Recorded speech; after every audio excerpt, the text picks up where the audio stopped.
Ayun na.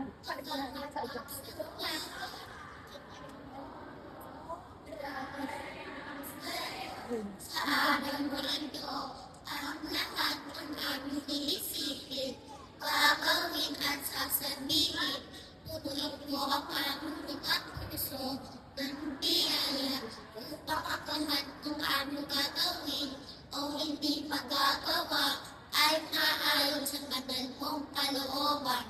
Tulungan mo pamalingan namin ng buong puso, ng buong kaluluwa, ng buong pag-iisip at ng buong lakas. Nawa'y mag-i-inspirasyon ka namin sa aming mga gawain, ang halimbawa ng mga deberhen, ang magbabang lingkod, at ang mga lingan ng mga santo na matapat na naglingkod sa iyo. Amen. Sa kanya ng Ama, ng Anak, ng Espiritu Santo. Amen.